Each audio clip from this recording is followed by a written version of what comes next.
A transição avança. Agora a equipe se instalou oficialmente em Brasília, no Centro Cultural Banco do Brasil, onde hoje, 3h30 da tarde, o vice-presidente e coordenador-geral da equipe de transição, Geraldo Alckmin, homem experiente, 4 vezes governador de São Paulo, vice de Lula, um homem muito calmo e ponderado, né? E foi o responsável por dar uma entrevista coletiva já ali no espaço do Centro Cultural, onde vão acontecer as reuniões todas, anunciando vários nomes e oficializando alguns que já estavam conhecidos, mas foram oficializados. Temos nomes na área econômica, temos nomes na área social, na área de educação também já está rodando. O Daniel Cara depois vem aqui conversar com a gente sobre isso. Tem o grupo de educação já funcionando. Então, começou a trabalhar.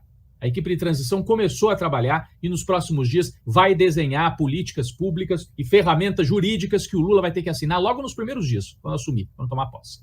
Transição estabelecida. Muita gente dizendo, o governo Lula já começou. O Bolsonaro desapareceu a tal ponto, sumiu do mapa. E como a gente sabe, o poder não admite vazio. O Bolsonaro deixou o vácuo, o Lula ocupou. O poder se transferiu da Praça dos Três Poderes e do Palácio do Planalto para o Centro Banco do Brasil, lá em Brasília. Isso está muito claro. Isso está muito claro. Bom, ao mesmo tempo, o inferno astral da família Bolsonaro. Eles ficam em silêncio, estão apostando em agitação nas ruas, nas estradas, estão apostando amanhã na divulgação desse relatório das Forças Armadas, que deve trazer alguma mandracaria por aí. O Bolsonaro e a família dele se apoiam nisso, mas vivem um inferno astral por quê? Jair Bolsonaro está recluso e está com problemas de saúde. Olha o que é a ironia, né? Não espalharam que o Lula estava doente? O Lula foi hospitalizado, o Lula teve um problema, teve que parar no hospital. Quem está com problema de saúde é o Bolsonaro. Informação divulgada hoje. Ele está com uma infecção na perna, seria erisipela. Quem já teve alguém na família com isso sabe que é algo que não é gravíssimo, mas que se não for tratado, vira muito sério.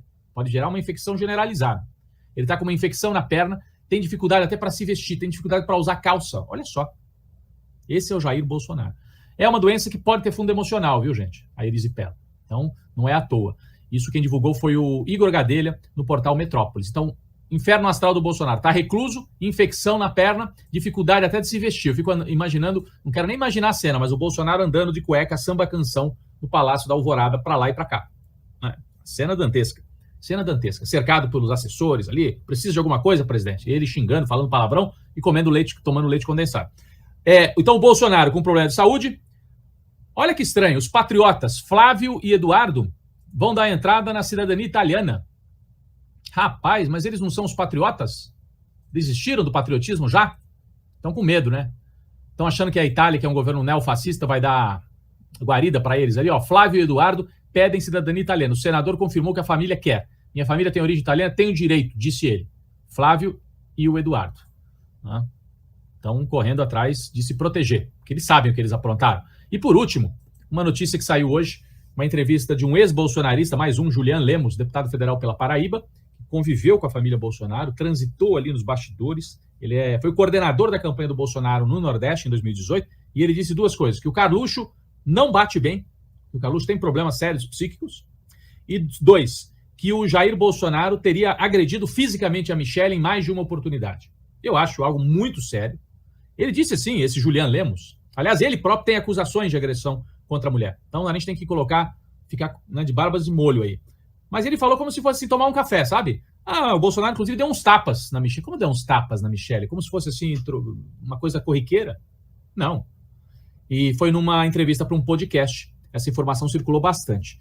Então, esse é o clima, né? O Lula cuidando da transição e a família Bolsonaro no inferno astral. O presidente eleito, Luiz Inácio Lula da Silva, ele fez uma postagem agora há pouco, como ele está, como vocês disseram, ele está indo para Brasília, e aí ele postou uma foto, todo sorridente, com um lápis na mão, né, papel, documento, etc., óculos, e aí escreveu: vamos trabalhando, que o futuro já começou. Então tá aqui. E é interessante, né, que o Bolsonaro, de fato, ele sumiu completamente. A gente não sabia dessa história da perna machucada, mas, independentemente disso, a única vez que ele foi ao Planalto foi há vários dias, quando ele apertou a mão do Alckmin, né, quando ele se encontrou lá com o vice do Lula. E não acontece mais nada, né? Tava até ouvindo agora há pouco os comentaristas na CNN, e um deles disse assim, criticando a transição ser acelerada, né? Um cara que muito claramente não gosta do Lula. E aí ele falou assim, tá andando muito rápido, porque assim, o governo atual está em pleno vigor ainda. Como é? Parece que o outro já está assumindo. Gente, onde é que ele está vendo que o governo atual está em pleno vigor? Né? Não faz o menor sentido, Bolsonaro sumiu completamente e o Lula está aí trabalhando e vai viajar na próxima segunda-feira para a COP27 e postou essa foto aí, achei bem emblemática desse momento, né, de agitação completa e de dia em que o gabinete de transição foi instalado oficialmente. No outro tweet, mais cedo, às 2h30 da tarde, ele postou isso aqui, ó. Hoje pela manhã, conversei por telefone com Pedro Castilho, que é o presidente do Peru, Cristina Kirchner, a vice-presidente da Argentina, Rodrigo Chaves, que é o presidente da Costa Rica, e Mark Rutte, primeiro-ministro dos Países Baixos, e esse último líder aqui é Joseph Borrell Fontelles, que é o alto representante da União Europeia para os negócios estrangeiros e política de segurança. E aí o Lula comentou, falamos sobre os desafios do Brasil e do mundo na questão climática e reafirmei o compromisso com o Brasil em busca da justiça social e do combate à pobreza. Então, olha o que o Lula está fazendo, né, com o Bolsonaro ainda na presidência, um completo anulado, né, o Bolsonaro está sumido mesmo.